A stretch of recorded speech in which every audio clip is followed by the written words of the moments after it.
নমস্কার বন্ধুরা, আপনারা যদি মিউচুয়াল ফান্ডে ইনভেস্ট করতে আগ্রহী থাকেন তাহলে এই ভিডিওটা আপনাদের জন্য খুবই সুটেবল। কারণ আপনি যদি প্রথমবার মিউচুয়াল ফান্ডে ইনভেস্ট করতে যান তাহলে আপনাকে কিছু বেসিক জিনিস মাথায় রাখতে হবে। তো চলুন আজকে আমরা এই বিষয়গুলো নিয়ে আলোচনা করি। আমাদের কিছু বিষয়ে লক্ষ্য রাখতে হবে, যেমন সবার আগে আমাদের দেখতে হবে ফাইন্যান্সিয়াল গোল কী আছে, অর্থাৎ আপনি যে ইনভেস্টমেন্ট করতে যাচ্ছেন ইনভেস্টমেন্ট করার পারপাস কী, তার লক্ষ্য কী। দেখুন, আমরা জানি ইনভেস্টমেন্ট যখন করা হয় তখন মেইনলি ইনভেস্টমেন্ট দুটোভাবে করা হয়। একটা হচ্ছে শর্ট টার্ম অর্থাৎ স্বল্প মেয়াদি, আর আরেকটা হচ্ছে লং টার্ম মানে দীর্ঘমেয়াদী। অর্থাৎ যখন আপনার ফাইন্যান্সিয়াল গোলের কথা আসে, মানে দীর্ঘমেয়াদী আপনার কোনো পরিকল্পনা আছে, ধরুন আপনি বাড়ি কিনবেন বা আপনার বাচ্চাদের এডুকেশন বা অন্য কোনো পারপাস যদি থাকে, তখন আমরা বলি যে লং টার্ম ফাইন্যান্সিয়াল প্ল্যানিং আপনাকে করতে হবে, যাতে করে নির্দিষ্ট কিছু বছর 10 বছর 15 বছর পরে আপনার কাছে এই পরিমাণ টাকা জমে যায়। তো এইরকম লং টার্ম ইনভেস্টমেন্টের পার্সপেক্টিভে কিন্তু আপনাকে এই মিউচুয়াল ফান্ডে ইনভেস্ট করতে হবে। খুব কম হলে অন্ততপক্ষে 3 বছর বা 5 বছর, আর খুব ভালো হলে 10 থেকে 15 বছরের মেয়াদে যদি আপনি মিউচুয়াল ফান্ডে ইনভেস্ট করেন তাহলে কিন্তু দারুণ একটা আকর্ষণীয় রিটার্ন পাওয়া যায়। তো সবার আগে আপনাকে জানতে হবে আপনার ইনভেস্টমেন্ট ফিলোসফি কী এবং আপনার ইনভেস্টমেন্ট গোল কী। এবার আসি টাইম হরাইজনে।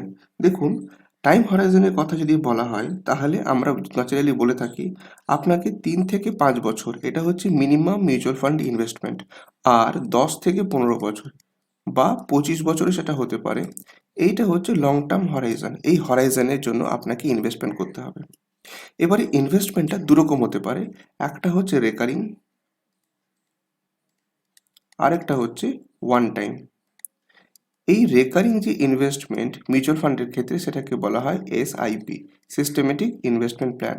আর যেটা ওয়ান টাইম সেটা হচ্ছে লামসাম, অর্থাৎ এখানে আপনি একটা মোটা টাকা নির্দিষ্ট কিছু বছরের জন্য জমা করে দেবেন। এবার আসি পরের পয়েন্টে। দেখুন, যখনই ইনভেস্টমেন্টের কথা হয় তখন একটা জিনিস আমরা বলে থাকি, সেটা হচ্ছে risk and return. Risk and return relationship, এই জিনিসটা কীরকম? দেখুন, যত রিস্ক বাড়বে আপনার রিটার্নও কিন্তু তত বাড়বে, আর রিস্ক যদি কমে যায় তাহলে তার রিটার্ন পার্সেন্টেজও কমে যায়।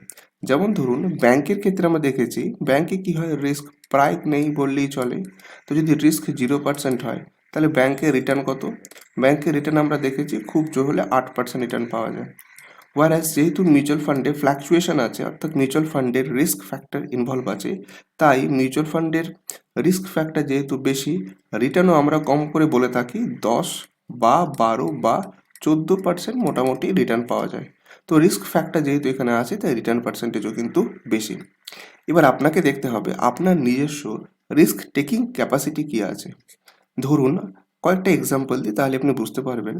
ধরুন একজন লোক আছেন যার মাসিক ইনকাম 40,000 টাকা, আরেকজন লোক আছেন যার মাসিক ইনকাম 1 লক্ষ টাকা। তো ন্যাচারালি বলা হয় যার ইনকাম বেশি তার রিস্ক নেওয়ার ক্যাপাসিটিও বেশি।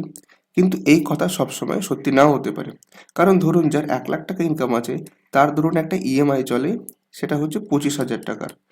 প্লাস ধরুন তার বাড়িতে মেডিকেল পারপাসের জন্য বেশ ভালো টাকায় খরচা হয়, ধরুন 30,000 টাকা খরচা হয়। প্লাস অন্যান্য যে খরচ আছে সেই খরচটা হচ্ছে ধরুন আরও 10,000 টাকা। তাহলে আমরা দেখছি তার মোট খরচ দাঁড়াচ্ছে 30 আর 10-এ 40, 50, 60, 65,000 টাকা। তার মানে তার হাতে কিন্তু থাকছে 35,000 টাকা।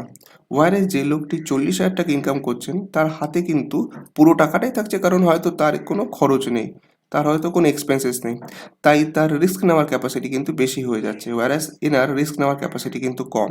কাজে ইনকাম বেশি থাকলে জেনারেলি বলা হয় রিস্ক নেওয়ার ক্যাপাসিটি বেশি, কিন্তু সবসময় বাস্তব ক্ষেত্রে সেটা নাও হতে পারে, কারণ অনেকেই আছেন তারা যা ইনকাম করেন পুরোটাই তারা সেভিংস করেন।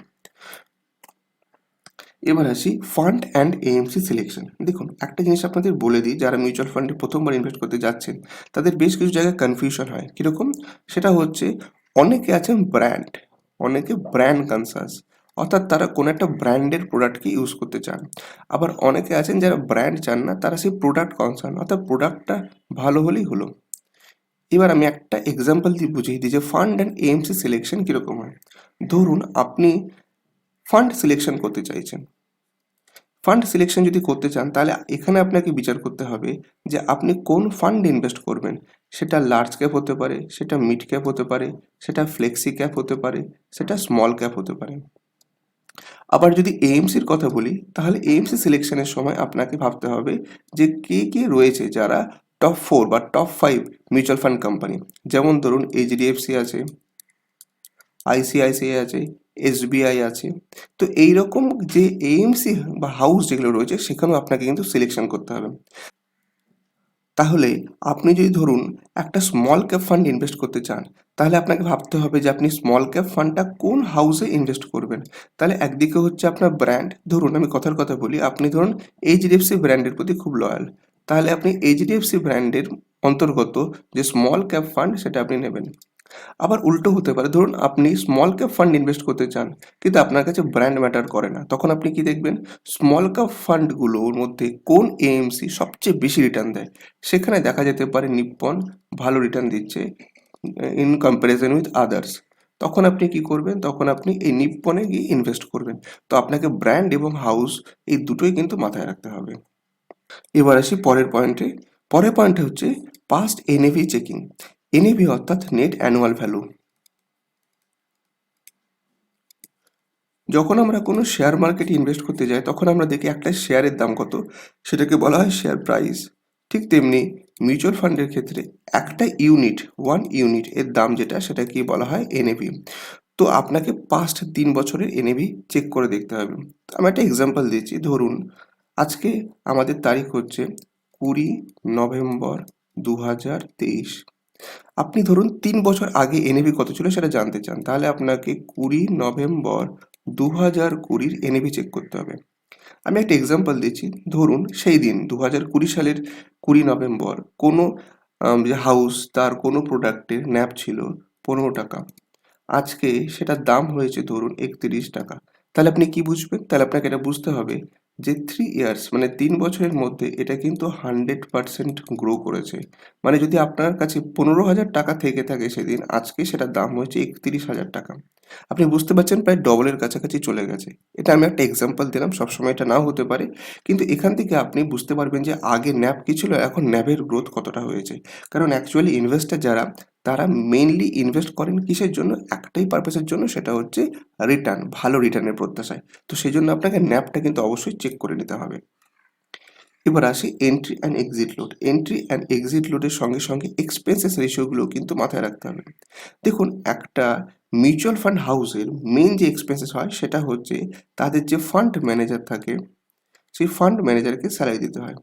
ফান্ড ম্যানেজারকে, দেখুন আপনি যে টাকাটা ইনভেস্ট করেছেন সেরকম অনেক লক্ষ লক্ষ মানুষ সেই ফান্ডে কি করেছে, টাকা ইনভেস্ট করেছে। এবার এই টাকাটাকে কোথায় কোথায় ইনভেস্ট করতে হবে এর ডিসিশন কে নেবে, এর ডিসিশন যিনি নেন তাকে বলা হয় ফান্ড ম্যানেজার বা চিফ ফাইন্যান্সিয়াল অফিসার বা চিফ ইনভেস্টমেন্ট অফিসার। এনাদের কিন্তু যথেষ্ট হাই স্যালারি পে করতে হয়। এই জন্য ফান্ড ম্যানেজারের এক্সপেন্সেস যেটা, সেটা যে ফান্ডের যত বেশি হয় তার এক্সপেন্সেস রেশিও তত বেশি হয়। আবার কিছু কিছু ক্ষেত্রে আমরা দেখি এন্ট্রি অ্যান্ড এক্সিট লোড থাকে। তার মানে কি, ধরুন আপনি একটা মিউচুয়াল ফান্ড ইনভেস্ট করলেন, সেখানে বলা হলো আপনাকে অ্যাটলিস্ট 1 বছর হোল্ড করতে হবে, কিন্তু 1 বছর হোল্ড না করেই আপনি 1 বছরের কম সময়, ধরুন 6 মাসের মধ্যে আপনি বেরিয়ে আসতে চাইছেন, তখন আপনাকে এক্সিট লোড পেমেন্ট করতে হবে। খুব সামান্য পার্সেন্টেজ এক্সিট লোড থাকে, কিন্তু তাও বহু ক্ষেত্রে এক্সিট লোড থাকে। এন্ট্রি লোডটা এখন প্রায় বলতে গেলে নেই বললেই চলে, কিন্তু কখনো কখনো এন্ট্রি লোডটাও চাপানো হয় কারণ এন্ট্রি ব্যারিয়ার বাড়ানোর জন্য। এবার আসি এইউএম এবং ফান্ড ম্যানেজারের উপর। দেখুন এইউএম হচ্ছে ফান্ড সাইজ। ফান্ড সাইজ অর্থাৎ আপনি যে মিউচুয়াল ফান্ড ইনভেস্ট করতে চাচ্ছেন সেই মিউচুয়াল ফান্ডের সাইজ কত। দেখা গেছে যে ভারতবর্ষে এখন যে মিউচুয়াল ফান্ডগুলো চলছে তার মধ্যে বেশ কয়েকটা মিউচুয়াল ফান্ড আছে যার পার্টিকুলার এক একটা প্রোডাক্টের এইউএম যথেষ্ট বেশি মানে ধরুন এরকমও আছে 30,000 কোটি বা 40,000 কোটি। যেমন ধরুন পরাগ পারেখ ফ্লেক্সি ক্যাপের এইউএম কিন্তু 40,000 crore অ্যাবাভ। মানে আপনি বুঝতে পারছেন কত লোক বিশ্বাস করে এই ফান্ডে টাকা রেখেছে। তো ন্যাচারালি যার এইউএম বেশি হয় আমরা বলি সেই ফান্ডটা কিন্তু রিলায়েবল, কারণ প্রচুর লোক এখানে রিলাই করে টাকা দিয়েছে। কিন্তু এই যে প্রিন্সিপাল কিন্তু সবসময় সত্যি নাও হতে পারে, কারণ দেখুন যখনই কোথাও ওভার সাবস্ক্রিপশন হয়ে যায় তখন সেখানে রিটার্ন পার্সেন্টেজ কিন্তু ফল করে। তার সঙ্গে সঙ্গে আপনাকে দেখতে হবে সেই ফান্ডের ফান্ড ম্যানেজার কে আছেন। ফান্ড ম্যানেজারের যে পার্সোনাল ক্যাপাসিটি, এফিসিয়েন্সি, তার উপরেও কিন্তু এই মিউচুয়াল ফান্ডের রিটার্ন যেটা সেটা চেঞ্জ হয়। এবার আসি সিএজিআর। খুব সহজ কথায় বলতে গেলে কম্পাউন্ডেড অ্যানুয়াল গ্রোথ রেট, এটা কি বলা হয়? সিএজিআর। তো আমরা নর্মাল রিটার্ন যেটা আমরা দেখে থাকি সেটাকে কম্পাউন্ডেড কেন করা হয়? দেখুন, আমরা পাটিগণিতের নিয়মে জানি যে ইন্টারেস্ট যেটা সেটা দুরকম হয়। একটা হচ্ছে সিম্পল ইন্টারেস্ট, আরেকটা হচ্ছে কম্পাউন্ড ইন্টারেস্ট, চক্রবৃদ্ধি সুদ। ন্যাচারালি দেখা যায় যে আপনি সিম্পল ইন্টারেস্ট যত পাবেন কম্পাউন্ড ইন্টারেস্টে কিন্তু থেকে বেশি পাবেন। তো যার জন্য আমরা রিটার্ন অর্থাৎ যে আমরা এক্সপেক্টেড আর্নিং আমাদের সেটা যদি আমরা কম্পাউন্ড করি এবং অ্যানুয়াল টার্মসে নিয়ে আসি তাহলে আমরা সিএজিআর পাবো। আপনি বলতে পারেন এই রিটার্ন যে শব্দটা আছে সেই রিটার্ন শব্দটাকে আরও কাস্টমাইজড করে নেওয়া হয় সিএজিআর এর ক্ষেত্রে, এবং বহু ক্ষেত্রে ইনভেস্টাররা এই সিএজিআর কে দেখে ইনভেস্টমেন্টে ডিসিশন নিয়ে থাকেন। তো আপনাকেও এই সিএজিআরটা চেক করে নিতে হবে। এবার আসি বাইং মোড। আপনি দুভাবে কিনতে পারেন যে কোনো মিউচুয়াল ফান্ড, একটা হচ্ছে ডাইরেক্ট, একটা হচ্ছে রেগুলার। ডাইরেক্ট কি? ডাইরেক্ট হচ্ছে যখন আপনি ডাইরেক্ট কোনো ফান্ড হাউসে গেলেন, ধরুন আপনি এসবিআই মিউচুয়াল ফান্ডে গিয়ে আপনি কোনো মিউচুয়াল ফান্ড কিনলেন, তখন সেটা হলো ডাইরেক্ট। কিন্তু যখন আপনি কোনো ব্রোকার বা মিউচুয়াল ফান্ড ডিস্ট্রিবিউটরের থ্রু কিনবেন তখন সেটা হয়ে যাচ্ছে রেগুলার। দুটোর মধ্যে সামান্য কিছু ডিফারেন্স আছে, সেরকম কোনো বড় ব্যাপার নয়। তবে যেটা আমরা রেকমেন্ড করি সেটা হচ্ছে আপনি রেগুলার স্কিমটাই নেবেন। কেন নেবেন? কারণ হচ্ছে রেগুলার স্কিম নিলে আপনি যে মিউচুয়াল ফান্ড ডিস্ট্রিবিউটর রয়েছেন তার সমস্ত অ্যাসিস্ট্যান্স পাবেন। এবার আসি পরের পয়েন্টে, ট্যাক্স বেনিফিট। দেখুন, ট্যাক্স বেনিফিট বিষয়টা একটু এলাবোরেট করে বোঝানোর দরকার আছে। অনেকের মনে এই কনসেপশনটা আছে যে ইএলএসএস যে ফান্ডটা রয়েছে সেই ফান্ডে ইনভেস্ট করলে ট্যাক্স বেনিফিট পাওয়া যায়। এটা একদম সত্যি কথা। ইএলএসএস ফান্ডে ইনভেস্ট করলে আপনি ইনকাম ট্যাক্সের যে 80C সেকশন আছে সেখানে আপনি 1.5 লাখ টাকা অবধি ছাড় নিতে পারেন। কিন্তু এটা ছাড়াও আরেকটা জিনিস আছে যেটা আমি আপনাদের বলতে চাই, এবং এই কারণটার জন্যই আমি সবাইকে বলি যে ফিক্সড ডিপোজিট ইনভেস্ট না করে মিউচুয়াল ফান্ডে ইনভেস্ট করবেন। একটা এক্সাম্পল দিই, ছোট্ট এক্সাম্পল, আপনি বুঝতে পেরে যাবেন। ধরুন আপনার 10 লক্ষ টাকা রয়েছে। এই 10 লক্ষ টাকা আপনি ব্যাংকে এফডি করতে পারেন, আবার এই 10 লক্ষ টাকা আপনি মিউচুয়াল ফান্ডে ইনভেস্ট করতে পারেন। আমি ধরে নিচ্ছি আপনি মিউচুয়াল ফান্ডে 5 বছরের জন্য ইনভেস্ট করেছেন, আর 5 বছর পর এই 10 লাখ টাকাটা আপনার ধরুন বেড়ে হয়েছে ফর এক্সাম্পল 18 লাখ টাকা। তাহলে এখানে গেন কত হলো? গেন হলো 8 লাখ টাকা। এই 8 লাখ টাকা থেকে 1 লাখ টাকা লং টার্ম ক্যাপিটাল গেনের জন্য বাদ দেওয়া হবে, তাহলে পড়ে থাকলো কত? 7 লাখ টাকা। এই 7 লাখ টাকার উপর এখন যে ইনকাম ট্যাক্সের রেট সেটা হচ্ছে 10%। অর্থাৎ 7 লাখ টাকার 10% আপনাকে গভর্নমেন্টকে ট্যাক্স পে করতে হবে, কিন্তু কতদিন পর? After 5 years. Warsaw fixed deposit যদি আপনার থাকে তাহলে আপনি জানেন প্রতি বছর আপনি তার উপর ইন্টারেস্ট পাচ্ছেন, সেই ইন্টারেস্টের উপর প্রতি বছর কিন্তু আপনাকে টিডিএস দিতে হচ্ছে। তো আপনারা দেখুন যে এটা কিন্তু প্রতি বছর বছর আপনাকে একটা টিডিএস এর ব্যাপার রয়েছে, প্লাস এখানে যে আপনি ইন্টারেস্টটা পাচ্ছেন সেটা কিন্তু এই মিউচুয়াল ফান্ড ইনভেস্টমেন্টের থেকে কম, অথচ আপনাকে এখানে কিন্তু টিডিএস বাবদ গভর্নমেন্টকে ট্যাক্স পেমেন্ট করতে হচ্ছে। কাজে আমরা বলতে পারি মিউচুয়াল ফান্ড, বিশেষ করে লং টার্ম মিউচুয়াল ফান্ডে যদি ইনভেস্ট করা যায় তাহলে ট্যাক্স যে বার্ডেনটা, ট্যাক্স বার্ডেন কিন্তু অনেকটাই কমে যায়, এবং শুধু কমে না, এটা ডেফার হয়ে যায়। যেমন আমরা এখানে দেখছি যে আপনার ট্যাক্স পেমেন্টটা 5 বছর ডেফার হলো, কারণ যখন আপনি এটাকে রিডিম করবেন, ভাঙাবেন, তখনই আপনার সেখানে ট্যাক্স ইমপ্লিকেশন আসবে। তো বন্ধুরা, কেমন লাগলো এই ভিডিওটা অবশ্যই কমেন্ট করে আমাদের জানাবেন। আর যদি আপনি মিউচুয়াল ফান্ডে ইনভেস্ট করতে চান তাহলে আপনি আমাদের সঙ্গে যোগাযোগ করতে পারেন। আমরা আপনার নিড অনুযায়ী পারফেক্ট মিউচুয়াল প্ল্যানিং করে দিতে সক্ষম।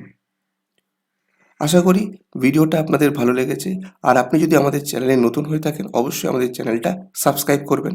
আপনার যদি কোনো মূল্যবান মতামত থাকে নিচে অবশ্যই কমেন্ট বক্সে কমেন্ট করে আমাদের জানাবেন। আজ এই পর্যন্তই, আরেকদিন হাজির হব এইরকম একটি তথ্যমূলক ভিডিও নিয়ে। ধন্যবাদ।